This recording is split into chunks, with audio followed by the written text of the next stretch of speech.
നന്ദ, നീ ഇതെവിടെ ആയിരുന്നു? അച്ഛന്റെ വാർത്ത കണ്ട് ഞാൻ വീട്ടിൽ നിന്ന് ഓടി വരുമായിരുന്നു.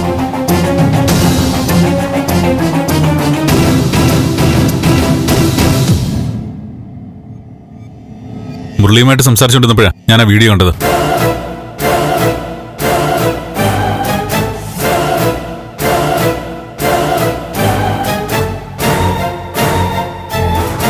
കാര്യങ്ങളുടെ അച്ഛന്റെ മുന്നിൽ വെച്ച് തന്നെ അറിയണമായിരുന്നു. അതുകൊണ്ട് കുറച്ചു ദൂരം എനിക്ക് പോകേണ്ടി വന്നു.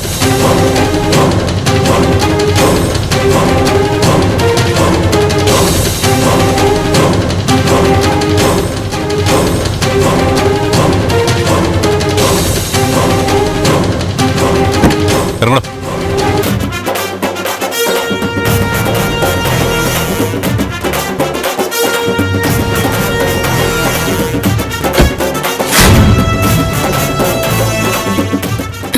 ഇയാളല്ലേ വീഡിയോ ചെയ്തത്? അതെ, വാടോ. കയ്യെന്ന് വിട സാറേ. സത്യം പറയിക്കാനാ ഇയാളെ ഞാൻ ഇങ്ങോട്ട് കൊണ്ടുവന്നത്.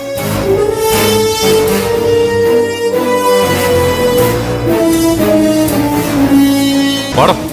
നിക്ക്.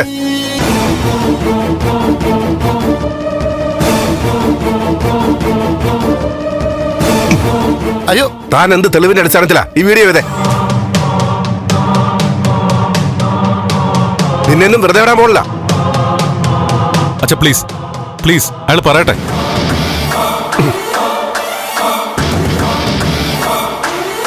പറ, ഇവിടെ അച്ഛന്റെ മുന്നിൽ വെച്ച് പറ. നിങ്ങൾ എന്നോട് ദേഷ്യം കാണിക്കാൻ തനൂജ സിദ്ധാർത്ഥ സാറിന്റെ മകളാണെന്ന് ഞാനല്ലല്ലോ പറഞ്ഞത്.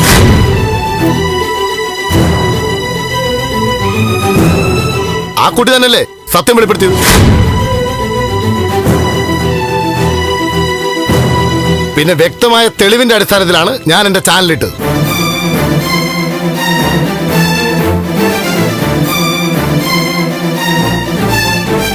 ഇനി എത്ര തന്നെ ഭീഷണി വന്നാലും സദാചാരവാദികളുടെ മുഖംമൂടി വലിച്ചു കീറുക തന്നെ ചെയ്യും. തെളിവിന്റെ അടിസ്ഥാനത്തിൽ താൻ പറഞ്ഞല്ലോ, പറ. എന്ത് തെളിവാ തനിക്ക് കിട്ടിയത്? പറയണോ? പറയാനല്ലേ പറഞ്ഞത്? വാർത്തയുടെ സോഴ്സ് ഒന്നും വെളിപ്പെടുത്തേണ്ട കാര്യമില്ല സാറേ.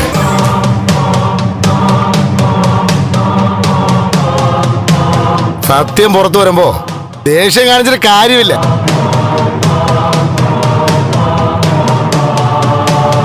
സാറ് മാനനഷ്ടത്തിന് കേസ് കൊടുത്തോ?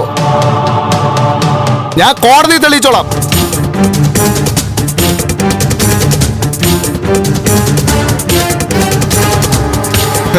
എനിക്കറിയാം, ഇങ്ങനത്തെ വാർത്ത കാണുമ്പോ കുടുംബം ഒന്ന് ഒലയും.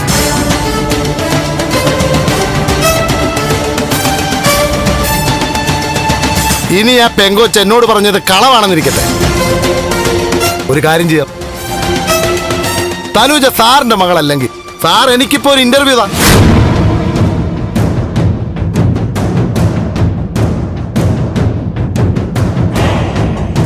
അല്ലെങ്കിൽ ഒരു സ്റ്റേറ്റ്മെന്റ് താ. അവള് പറഞ്ഞതൊക്കെ കളവാണെന്നും ആ പെണ്ണ് സാറിന്റെ ആരും അല്ലെന്നും തെളിയിക്ക്.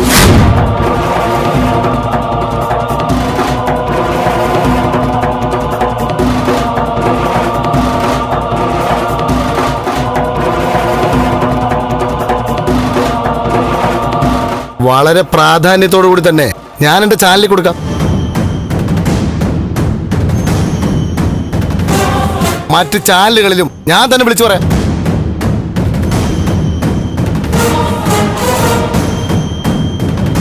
ഞാൻ മാപ്പ് ചോദിച്ച് നഷ്ടപരിഹാരവും തരാം. എന്താ പോരെ? അച്ഛാ, അത് നല്ലൊരു ഓപ്ഷനാ. അത് മതി, അങ്ങനെ ചെയ്യാം. സകല തെറ്റിദ്ധാരണകളും ഇതോടെ മാറും.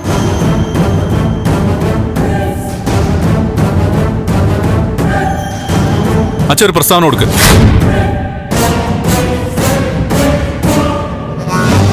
അച്ഛാ, അത് മതി. അവള് പണത്തിന് വേണ്ടി ചെയ്തതാണെന്നും മകളാണെന്ന് അവകാശപ്പെടുന്നതും ഉന്നയിക്കുന്നതും ഭീഷണിപ്പെടുന്നതും ഒക്കെ നാട്ടുകാരറിയട്ടെ.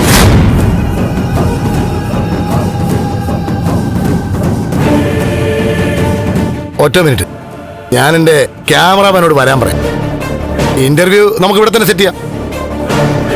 സാർ ബൈറ്റ് വന്നു കഴിഞ്ഞാൽ നിങ്ങൾ എല്ലാവരും സപ്പോർട്ട് ചെയ്ത് ഒരു മറുപടി പറയണം. പെട്ടെന്ന് തന്നെ റീച്ച് കിട്ടും. സിദ്ധു പറഞ്ഞു കഴിഞ്ഞാൽ അതിന് തുടർച്ചയായിട്ട് ഞാനും സംസാരിക്കാം.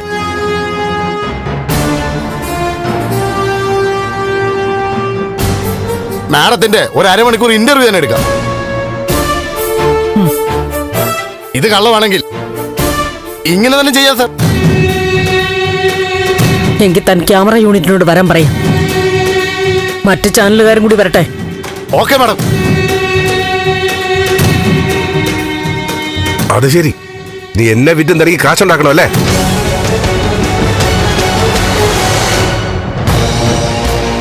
വെള്ളം കലക്കി മീൻ പിടിക്കാൻ നോക്കുന്ന ചെന്നായല്ലേ നീയൊക്കെ?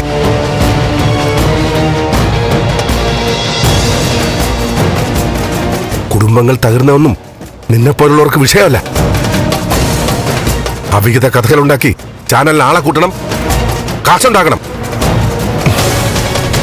എന്നെ വെച്ച് നീ എന്തായാലും പണം ഉണ്ടാക്കണ്ട. അച്ഛാ അച്ഛാ അതൊക്കെ പിന്നെ പറയാം. ആദ്യം അച്ഛന്റെ ഭാഗത്ത് സത്യം തെളിയിക്കുക. അച്ഛൻ സ്റ്റേറ്റ്മെന്റ് കൊടുക്കുക. എനിക്ക് മനസ്സില്ല.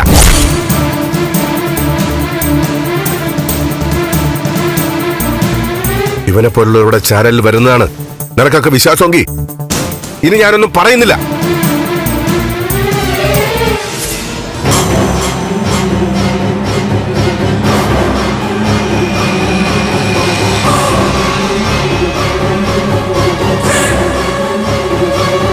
ഇപ്പൊ തെളിഞ്ഞല്ലോ, എന്റെ ചാനൽ പറഞ്ഞൊക്കെ സത്യമാണെന്ന് മനസ്സിലായില്ലേ?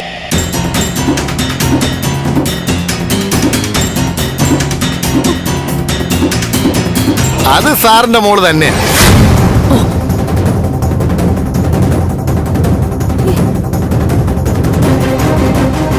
അപ്പോ ശരി സാറേ, ഞാൻ പോട്ടെ.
ഗിരി, എന്താ എനിക്ക് ആകെ ഒരു പ്രയാസം തോന്നുന്നു.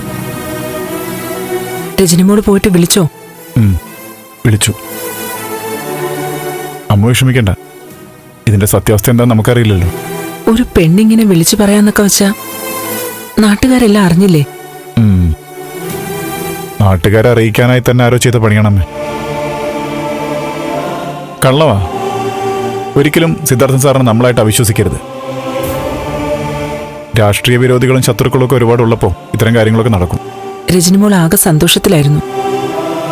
അതിനിടയിൽ ഇങ്ങനൊരു വാർത്ത കേട്ട് ആകെ തകർന്നുപോയി. അതാ തടഞ്ഞിട്ട് പോലും നിൽക്കാതെ വേഗത്തിൽ ഓടിയത്. പാവം, അവിടെ എന്താണാവോ അവള്. കാര്യങ്ങളുടെ സത്യാവസ്ഥയൊക്കെ തിരിച്ചറിയുമ്പോൾ രജനി ഇങ്ങോട്ട് വന്നോളൂ. നിനക്കൂടി അവിടേക്കൊന്ന് പൊയ്ക്കൂടായിരുന്നോ? നോക്കാം, കുറച്ചുകൂടെ കഴിഞ്ഞ് ഞാൻ പോയി കൂട്ടിക്കൊണ്ടുവന്നോളാം.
ചേച്ചി ചേച്ചി എത്താൻ താമസിച്ച ഗിരീഷേട്ടന് വീട്ടിൽ ടെൻഷനാവും. ചേച്ചി പോയിക്കോ. കൂടുതൽ സംസാരിച്ച് വിഷമങ്ങൾ ഉണ്ടാക്കണ്ട. ദേവിക വെറുതെ നിക്ക്. രണ്ടിലൊന്നും അറിഞ്ഞിട്ടേ ഞാൻ ഇവിടുന്ന് മടങ്ങി പോകുന്നുള്ളൂ.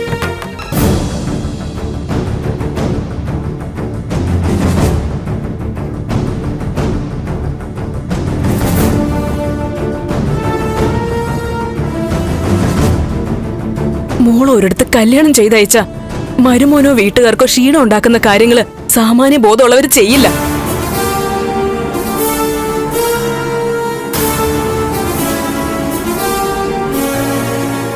അവിടെ ഗിരീഷേട്ടനും അമ്മയും എന്നോടൊന്നും ചോദിച്ചില്ല. പക്ഷെ ചോദിക്കാതെ തന്നെ കാര്യങ്ങൾ പറയേണ്ട ബാധ്യത എനിക്കുണ്ട്.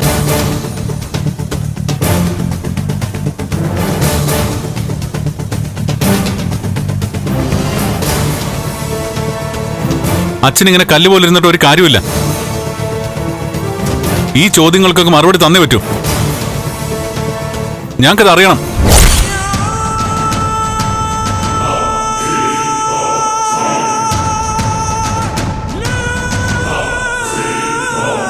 സ്വകാര്യ അഹങ്കാരം എന്നൊക്കെ പറയുന്ന പോലെ എന്റെ ഒരു അഹങ്കാരമായിരുന്നു സിദ്ധു. പക്ഷെ ഇപ്പൊ സിദ്ധു ഒരു അപമാനം.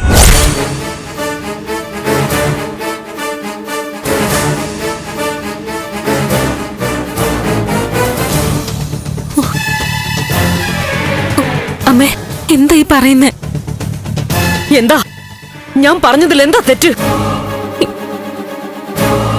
സോഷ്യൽ മീഡിയയിലൊന്നും കാണുന്നില്ലേ? സിദ്ധുവിനെ ആക്ഷേപിക്കുന്നു, അതിനൊപ്പം എന്നെ അപമാനിക്കുന്നു.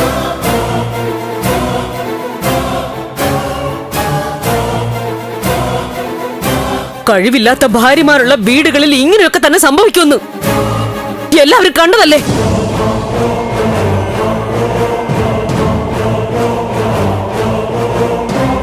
അച്ഛാ, വാ തുറന്ന് എന്തെങ്കിലും ഒന്ന് സംസാരിക്കണം. നേരത്തെ പറഞ്ഞതുപോലെ ദഹിക്കാൻ ബുദ്ധിമുട്ടുള്ള കാര്യങ്ങളൊന്നും വേണ്ട.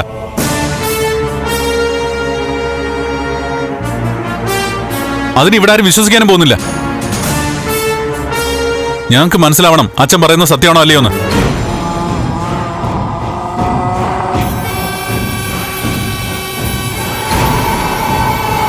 ആ പെണ്ണ് സോഷ്യൽ മീഡിയയിൽ പറഞ്ഞതെല്ലാം കള്ളമാണെങ്കിൽ അതൊക്കെ നിഷേധിച്ച് അച്ഛൻ ഒരു വീഡിയോ ചെയ്യണം. അതെ, അതാ വേണ്ടത്. നമുക്കത് അപ്ലോഡ് ചെയ്യാം. കൃത്യമായൊരു വിശദീകരണം. അച്ഛന്റെ സ്വഭാവം സംശയിക്കുന്നവർക്ക് അതൊരു മറുപടി ആവുകയും ചെയ്യും.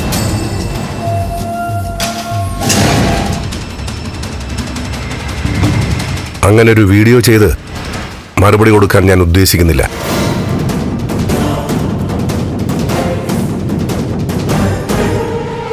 എന്നെ മനസ്സിലാക്കുന്നവർ മനസ്സിലാക്കിയാൽ മതി. നാട്ടുകാരെല്ലാവരും സിദ്ധുവിനെ കുറിച്ച് മനസ്സിലാക്കി തുടങ്ങി. നന്ദം പറഞ്ഞതുപോലെ കാര്യങ്ങൾ വിശദീകരിച്ച് സിദ്ധു വീഡിയോ ചെയ്തേ പറ്റൂ. എന്റെ സ്റ്റാൻഡ് ഞാൻ പറഞ്ഞു കഴിഞ്ഞു.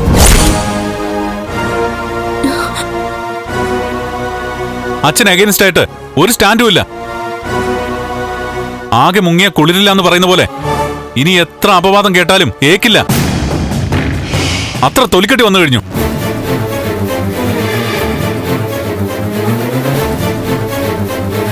ഇതിനൊരു സമാധാനം തന്നേ പറ്റൂ. അച്ഛൻ താലി കെട്ടിക്കൊണ്ടുന്ന ഭാര്യയോടും മക്കളായ ഞങ്ങളോടും കടമ കാണിച്ചേ പറ്റൂ.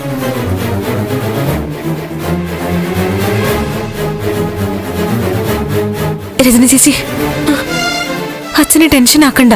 ദേവിക, ഞാൻ പറഞ്ഞു നീ ഇതിൽ ഇടപെടണ്ടെന്ന്. നിനക്ക് ചിലപ്പോ പൊള്ളില്ലായിരിക്കും, പക്ഷെ ഞങ്ങൾക്ക് അങ്ങനെയല്ല.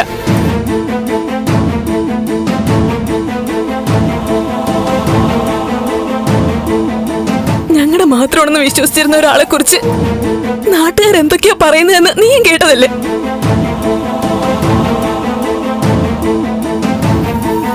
ചേച്ചി പോലെ തന്നെ എനിക്കും പൊള്ളുന്നുണ്ട്. ഇതും എന്റെ അച്ഛൻ തന്നെയാ.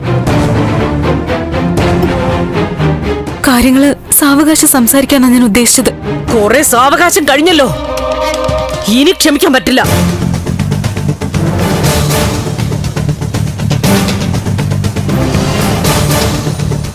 ഇപ്പൊ അറിയണം ആ പെണ്ണ് ഏതാണെന്ന്. ഞങ്ങളോടും പറയണം, നാട്ടുകാരോടും പറയണം. അച്ഛൻ പറഞ്ഞേ പറ്റൂ. ഞങ്ങൾക്ക് അറിയണം ആരാ പെണ്ണ്. അച്ഛനും അവളും തമ്മിലുള്ള ബന്ധം എന്താ?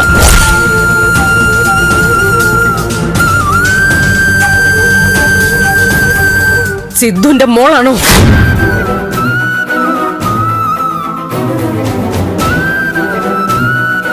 എങ്കിൽ അതെങ്കിലും പറ.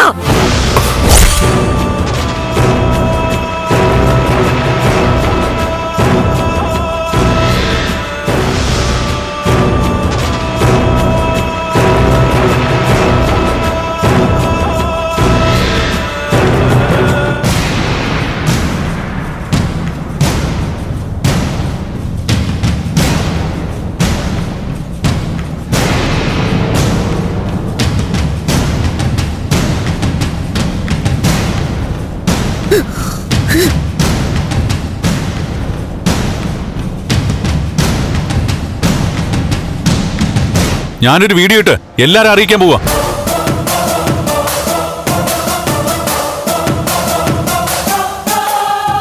മുൻ MLA സിദ്ധാർത്ഥൻ ചന്ദ്രോത്ത് ചതിയനാണെന്നും സ്വന്തം ഭാര്യ മക്കളും ചതിക്കായിരുന്നു എന്നും.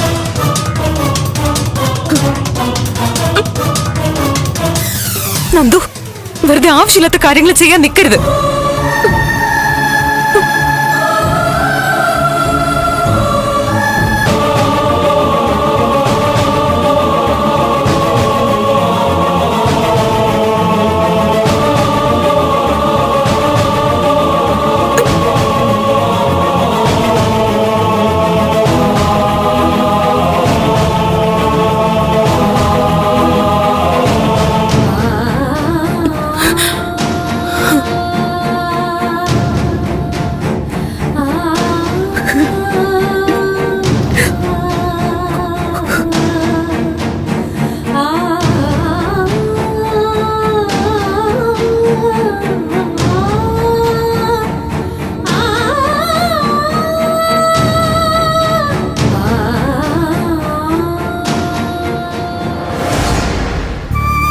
ഈശ്വര, ഇതെന്തൊക്കെയാ ഈ കേൾക്കുന്നത്? ഇതുവരെ സിദ്ധാർത്ഥൻ സാറിന്റെ ഭാഗത്ത് സത്യമൊന്ന് കരുതി.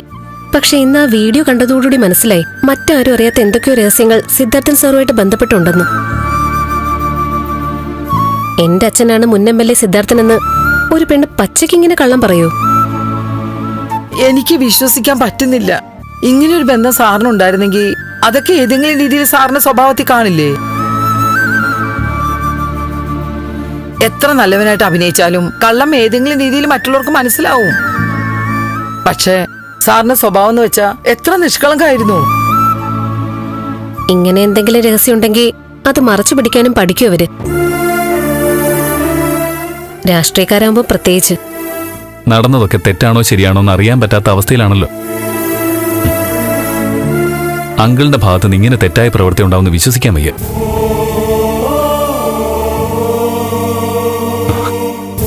ഒരു പെണ്ണ് ഇതുപോലൊരു കാര്യം പരസ്യമായിട്ട് വിളിച്ചു പറയുന്നതിൽ ഒരു പൊരുത്തക്കേടില്ലേ? മീരയുടെ കൊലപാതകം നടന്നപ്പോ തന്നെ സാറിന്റെ പേര് കുറച്ചൊന്ന് മോശമായതാ.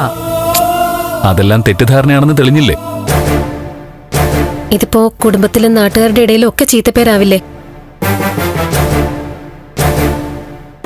സാറിനെ എന്തു പറഞ്ഞാലും ആരും വിശ്വസിക്കുകയില്ല. എന്തായാലും ചന്ദ്രോത്ത് കാര്യങ്ങൾ ആകെ കുഴപ്പത്തിലേക്ക് പോവുക.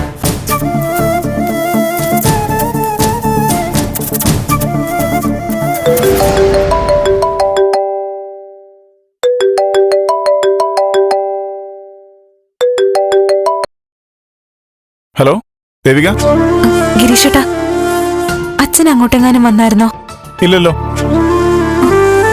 എന്താ ദേവിക, എന്തായി കാര്യങ്ങള്? ആ വീഡിയോ കണ്ട് രജനി വല്ലാതെ ടെൻഷനിൽ അങ്ങോട്ട് വന്നത്. പിന്നെ ഇത്തരമൊരു വിഷയത്തിൽ ഞാൻ ഇടപെടുന്നത് ശരിയല്ലല്ലോ എന്ന് കരുതിയിട്ടാ അങ്ങോട്ട് വരാത്തതും വിളിച്ചു ചോദിക്കാത്തതും.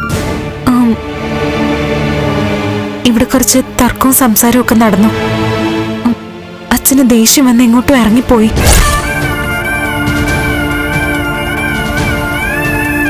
ഫ്ലവേഴ്സ് ടിവിയുടെ സ്മാർട്ട് ഷോയിൽ പങ്കെടുക്കാൻ നിങ്ങളെ ക്ഷണിക്കുന്നു. ഉടൻ തന്നെ ഈ നമ്പറിലേക്ക് വിളിക്കുക 7593829838. ഫ്ലവേഴ്സ് സ്മാർട്ട് ഷോ ഉടൻ വരുന്നു ഫ്ലവേഴ്സ്.